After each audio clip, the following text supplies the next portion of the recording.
Welcome back, guys, and welcome to the channel if it's your first time. We are the guys that would rather be in good standing with this amazing community more than anything else. My name is Brad. I go by The Cool Breeze online and in the video game Metalstorm. And this series is dedicated to helping new and upcoming squads learn a little bit more than what they possibly do right now to help improve healthy competition by giving a hand up rather than keeping people down.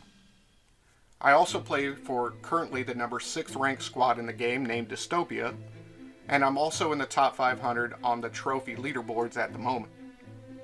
My squad and friends from around the squad, which many are the very best in the world in the game, all contribute to these answers, but this by no means means that I or this series is gospel.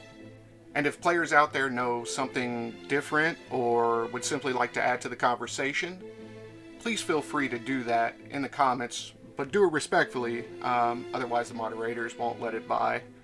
But we want to encourage and we hope that more players have a useful dialogue that only improves the game. We at the podcast feel that Metalstorm is one of the most brilliant and special communities in gaming, and we feel lucky to be a part of it. But today, let's talk about planes and their roles.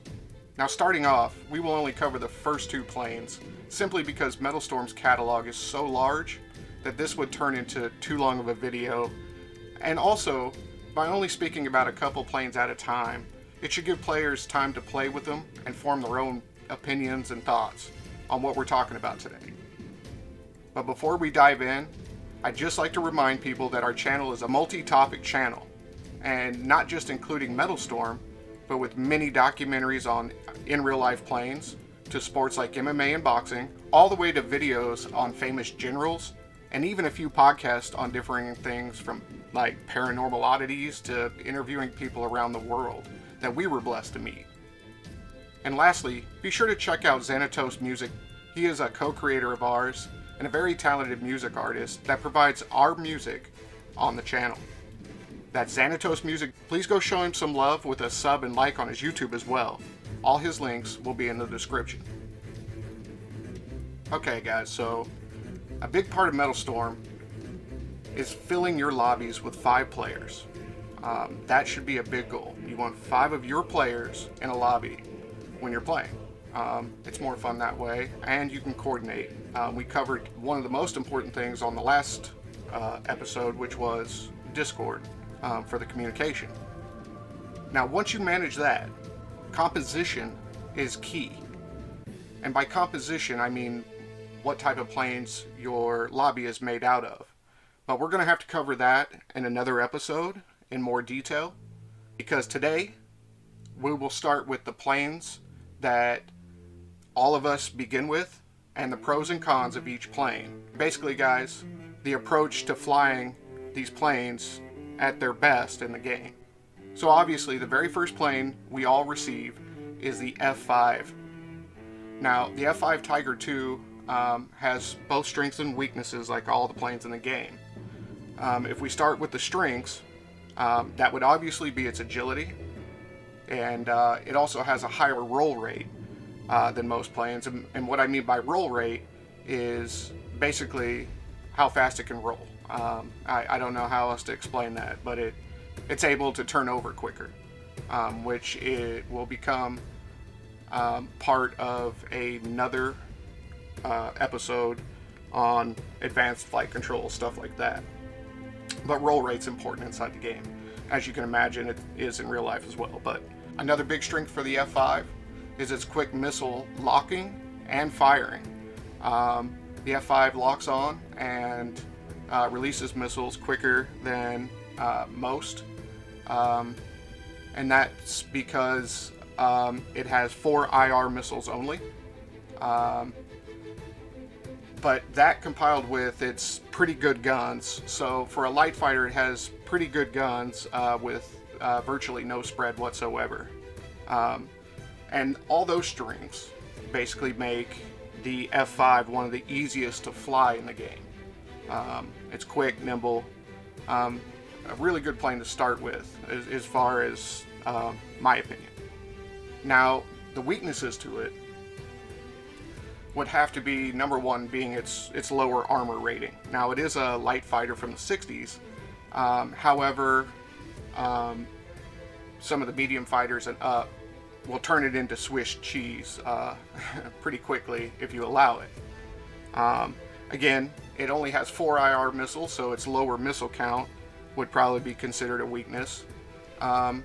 And although it is very quick, it's not exactly top-end fast as far as playability. You can take it to custom matches and you can have races and stuff, but when you're talking about actually playing, it's a little bit different story. Now, that's due to its afterburner thrust being one of the smallest in the game, kind of like its real life counterpart. It's just got smaller engines is all, because it's a smaller plane.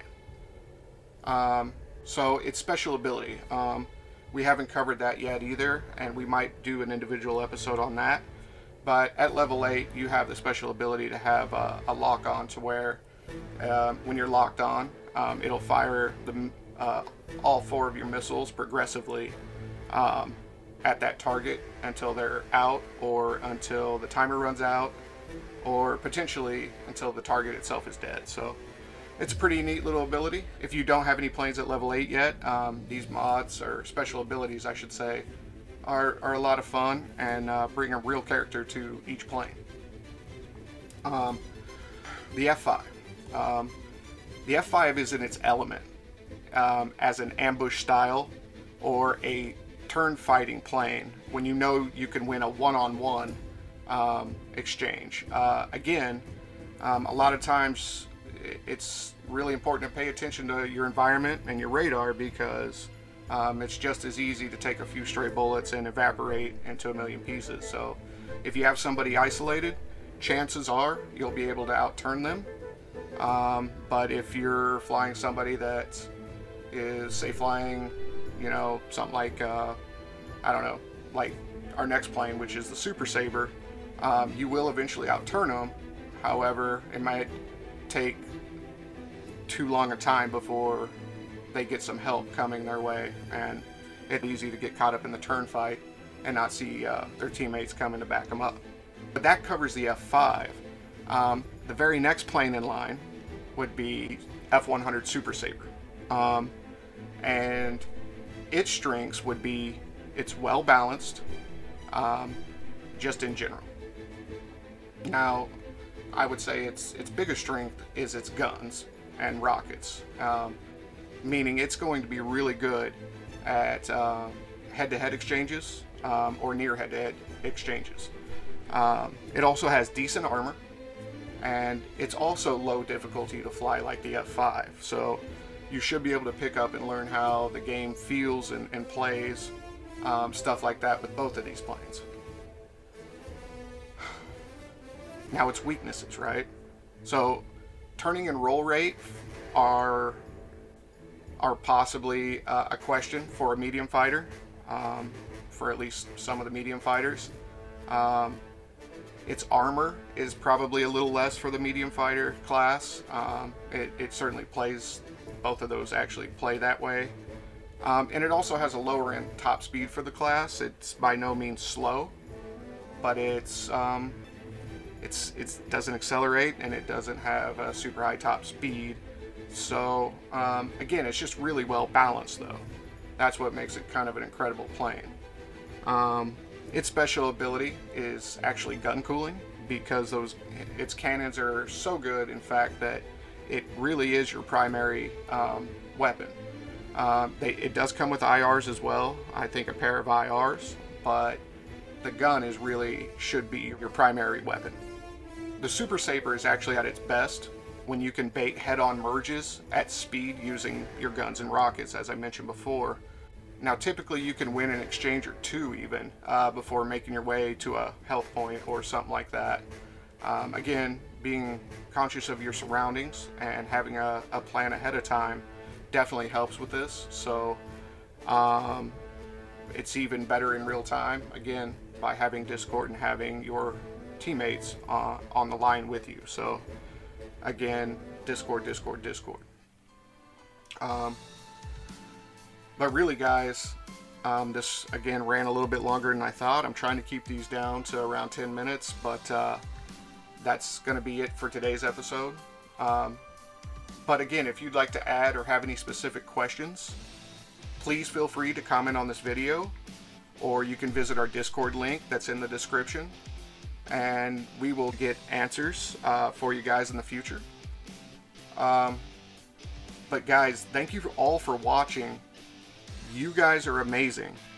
And until next time, for the Cool Kegs podcast, blue skies and happy hunting.